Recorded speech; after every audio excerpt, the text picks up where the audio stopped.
ஆசை வைப்பது தப்பா? ஆசைப்படுறதுங்கிறது தவறா? அப்ப ஆசைப்படாம எப்படி நான் இங்க வாழ முடியும்?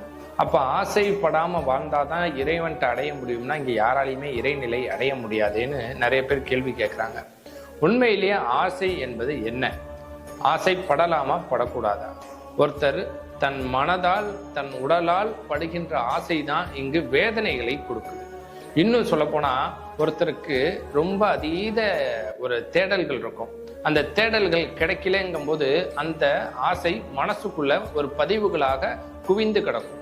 அது கிடைக்காத வரைக்கும் அதை பற்றி அவங்க சிந்திக்க மாட்டாங்க. ஏதோ ஒரு இடத்துல ஏதோ ஒரு சந்தர்ப்பத்துல அவங்க ரொம்ப நாள் விரும்பின ஒன்று கிடைக்கும் போது அது தன்னை மீறி வெளிப்படும் பாருங்களேன். அந்த ஆசை அவனை உடல் ரீதியாகவோ அல்லது மன ரீதியாகவோ அடிமைப்படுத்துகிறது. இன்னும் சொல்ல போனோம்னா காமத்தின் மீது ஆசை வைத்தல், காதலின் மீது ஆசை வைத்தல், இது போன்ற ஆசைகள் உங்கள் உடலை மட்டும் அல்லாது உங்கள் மனதையும் இங்கு கெடுக்கும்.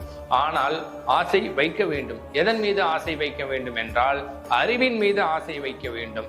நீங்கள் யாரென்று அறிவதற்கு நீங்கள் அறிவின் மீது ஆசைப்படும் போதுதான் அந்த அறிவு உங்களுக்கு பேரறிவாக இங்கு செயல்படும். அந்த பேரறிவு தான் இறைவனை தன்னுள் காணக்கூடிய ஒரு நிலையை உங்களுக்கு கொடுக்கும். அதற்கு தான் தியானம், யோகம், தவத்தின் மூலியமாக இறைநிலையை தன்னுள் கடந்த நிலையை நீங்கள் அடையும் போது உங்களுக்கு அறிவின் மீது ஏற்படக்கூடிய ஆசைதான் உங்களை இறைவனிடம் சேர்க்கும்.